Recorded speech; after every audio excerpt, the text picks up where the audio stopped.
मंडळी, पुणे तिथे काय उणे असं मोठ्या अभिमानानं म्हटलं जातं. पण त्याच पुण्यामध्ये आज सर्वसामान्य पुणेकराला मोकळा श्वास घेता येतो का हा प्रश्न निर्माण झाला. गेल्या वर्षभरामध्ये पुण्यातल्या वाढत्या वाहतूक कोंडीनं इथल्या सर्वसामान्य नागरिकांचा श्वास अधिक कोंडला जात असल्याचं चित्र आहे. 2023 साली सर्वाधिक वाहतूक असलेलं देशातलं 7व्या क्रमांकाचं शहर अशी पुण्याची ओळख होती. पण टॉमटॉम या संस्थेनं आजच जारी केलेल्या ट्रॅफिक इंडेक्स रिपोर्टनुसार 2024 साली तेच पुणे देशामध्ये चक्क 3ऱ्या क्रमांकावर दाखल झालंय. वाहतूक कोंडीच्या या शर्यतीमध्ये कोलकाता आणि बंगळुरू ही शहरं पहिल्या 2 क्रमांकावर आहेत. पण मुंबई, चेन्नई आणि हैदराबाद सारख्या महानगरांना मागे टाकणारी वाहतूक कोंडी सध्या आपल्या पुण्यामध्ये पाहायला मिळते. पाहूया आमची प्रतिनिधी शिवानी पांढरेचा हा report.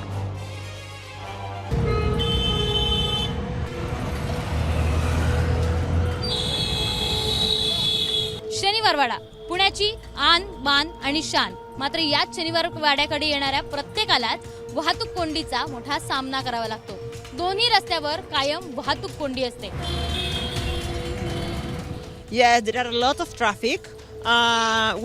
It took 15 minutes from Corregon Park to here. He is coming here last 21 years, and now is more traffic than before.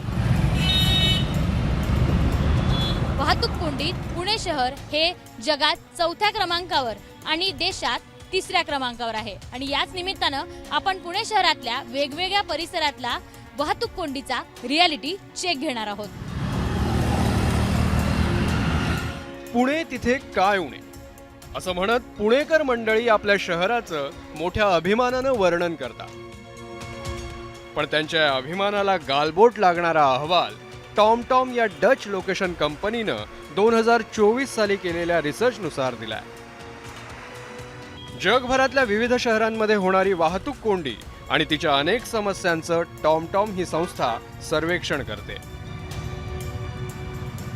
या सर्वेक्षणानुसार दिलेल्या अहवालात आढळलेली धक्कादायक बाब म्हणजे पुणे शहर हे वाहतूक कोंडीत जगात चक्क 4थ्या आणि देशात 3ऱ्या क्रमांकावर दाखल झालंय. चांगली वाटचाल आपली चालू आहे, त्यामुळे लोक स्वतःचं वाहन नक्की मोठ्या प्रमाणावरती घेत आहेत. आणि इतकी जास्ती वाहनं झाली की आपल्याला रस्ते मात्र त्या प्रमाणामध्ये वाढवता येत नाहीत. किंवा जर वाढवले तर अधिक लोकांचा कल होतो वाहन घेण्याकडे, आणि कोंडीचं कारण हेच असतं. खरं सांगायचं तर पुण्याचा सर्वंकष आराखडा तेव्हा सगळ्यात चांगला आराखडा म्हणून नोंदवला गेला होता. कारण त्यात गोल आपलं असं होतं की 2030 पर्यंत आपल्याला 80% लोक ही चालणे, बस, सायकलिंगचा वापर करणाऱ्या हवे आहेत. परंतु आज परिस्थिती उलटी होत चाललेली आहे. आपलं कदाचित लवकरच आपण 80% खासगी वाहनांवरती आलं तर काय परिस्थिती होईल ते आपण बघू शकतो. आपण आता आहोत पुण्यातल्या सावित्रीबाई फुले विद्यापीठ चौकात. सकाळ, दुपार, संध्याकाळ तीनही वेळात या ठिकाणी मोठ्या प्रमाणात वाहतूक कोंडी बघायला मिळते. थोडासाच रस्ता क्रॉस करण्यासाठी साधारण 15 ते 20 मिनिटं इथल्या प्रत्येक नागरिकाला एका जागेवर उभं राहावं लागतं. इथला वाजलेला नियोजनाचा बोजवारा, इथे सुरू असलेलं काम आणि मेट्रोच्या कामामुळे या ठिकाणी गर्दी होत असल्याचं आपल्याला पाहायला मिळतं. एवढंच नाही तर प्रत्येक पुणेकर इथून पास करताना त्याचा मनस्ताप होतानाही पाहायला मिळतो. पुण्यामध्ये कसं आहे ना की सध्या मोस्टली वाहतूक कोंडीचा खूप मोठा इश्यू आहे. आणि त्यामध्ये हिंजवडी असेल, IT पार्क जेवढे पण असतील तर तिकडे पण वाहतूक कोंडीचा खूप मोठा विषय आहे. पुणेमध्ये कसं की कंपनीज वगैरे चांगले आहे त्यामुळे लोक पुणेमध्ये येतात.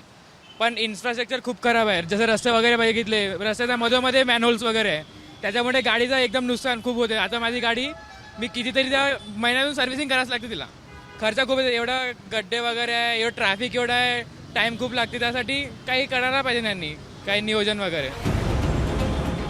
पुणे शहरातल्या वाहतूक कोंडीची अनेक कारणं आहेत. त्यात महत्त्वाचं कारण आहे सार्वजनिक वाहतुकीचा अभाव, नियोजनाचा उडालेला बोजवारा आणि भरमसाठ वाढलेली लोकसंख्या. पुण्यातल्या वाहतूक कोंडीवर एकच इलाज आहे, तो म्हणजे सार्वजनिक व्यवस्था नीट करणं आणि अधिकाधिक नागरिक त्याचा वापर करतील असं नियोजन करणं. रस्ते वाढवून कोंडी सोडवण्याचा प्रयत्न हा आपण बघतोय की त्याला अपयशच मिळत आहे. तर आपल्याला जास्तीत जास्त सार्वजनिक वाहतूक सक्षम करणे, लोकांना स्वतःचं वाहन वापरण्यापासून परावृत्त करून त्यांनी सार्वजनिक वाहतुकीचा अवलंब करावा, हे शहराचं बेसिक धोरण असलं पाहिजे. मधल्या काळामध्ये PMPMLचा एक स्ट्रॅटेजी प्लॅन एक तयार केला गेला होता. त्यानुसार 500 इलेक्ट्रिक बसेस सडनली आल्या होत्या आणि पुणे तेव्हा पहिलं शहर होतं की ज्याच्यात सगळ्यात जास्त इलेक्ट्रिक बसेस आहेत. परंतु गेल्या 5 वर्षांमध्ये त्यात काहीही वाढ झालेली नाहीये किंवा नंबर ऑफ बसेस टोटल आपण जे म्हणतो 3,500-4,000 हजार हव्या आहेत, ती संख्या वाढतच नाहीये. तर हे कुठंतरी आपण प्लॅननुसार पुढे जात नाहीये.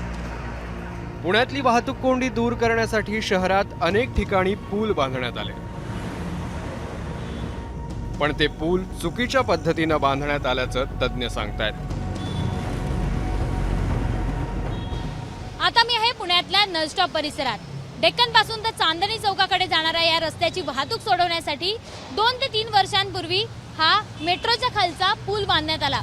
नळस्टॉपचा हा फेल का गेला? एक तर डिझाईन बघितलं गेलं नाही. आजही नळस्टॉपच्या उड्डाणपुलाच्या खालनं जाताना चालायला 1 फूट पण जागा नाहीये, फुटपाथ ठेवला गेलेला नाहीये. त्यामुळे बाकीच्या घटकांचा विचार न करता फक्त गाड्यांचा विचार करून हे कम्प्लिटली प्लॅनिंग केलं आहे आणि हा उड्डाणपूल कुठल्याही प्लॅनमध्ये नव्हता. आमच्या 3 पिढ्या इथं राहतात, पण हा जो ब्रिज आहे तो ब्रिजच्या नष्टापूर्ण येतोय, तिथनं जे वरतून येणारं ट्रॅफिक आणि जे नष्टापकडनं येणारं ट्रॅफिक हे दोन्ही एकत्र झाल्यामुळे एसएनटीच्या बसस्टॉपला खूप अडथळा येतो. त्यातनं रिक्षावाले आडवे तिडवे उभे राहून खूप संध्याकाळी 6 नंतर फुटपाथवर चालायची पण भीती वाटते. हा रोड पूर्वी इथं एक बीच होता, तरी पण इथं एक बीच बांधलाय, त्यामुळे ट्रॉफिक आहे ना एकत्र येते आणि एकाच ठिकाणी जाते आणि त्यामुळे ना पूर्ण लॉक होते. संध्याकाळचं, दुपारचं, सकाळचं खूप समस्या आहेत ट्रॉफिकच्या इथं. पुण्यातली वाहतूक कोंडी सोडवण्यासाठी BRT मार्ग सुरू करण्यात आले. त्यानंतर शहरात मेट्रोही आली, पण त्याचा कुठलाही वापर पुण्यातली वाहतूक कोंडी सोडवण्यासाठी होत असल्याचं अजून तरी दिसत नाहीये. टॉमटॉम संस्थेचा अहवाल आणि पुण्यात होणारी वाहतूक कोंडी या संदर्भात आम्ही महापालिकेचं मत जाणून घेण्याचा प्रयत्न केला. महापालिका आयुक्त राजेंद्र भोसले यांच्याशी संपर्क साधला असता त्यांच्याकडनं कोणतंही उत्तर मिळू शकलेलं नाहीये. पुण्यातल्या वाहतूक कोंडीचा गुंता दिवसागणिक वाढत चाललाय. त्यामुळे वाहतूक कोंडी सोडवण्यासाठी पुण्यात येणाऱ्या नवीन प्रोजेक्ट्सचा खरंच उपयोग होतोय का असा प्रश्न आहे. वाहतूक कोंडी सोडवण्यासाठी कोट्यावधी रुपये खर्च करूनही वाहतूक कोंडी सुटण्याऐवजी ती वाढतच चालली आहे. त्यामुळे वाहतूक कोंडी सोडवण्याला प्राधान्य दिलं जात आहे की वाहतूक कोंडी सोडवण्यासाठी येणाऱ्या निधीवर डोळा ठेवला जातोय असा प्रश्न निर्माण होतोय. येत्या काळात हे चित्र असंच सुरू राहिलं तर स्वच्छ, सुंदर आणि सुटसुटीत पुणे बकाल होत राहील आणि याला राज्यकर्ते आणि अधिकारी जबाबदार असतील. कॅमेरामन अमोल गवाळेसह शिवानी पांढरे, ABP माझा, पुणे. ABP माझा, उघडा डोळे बघा नीट.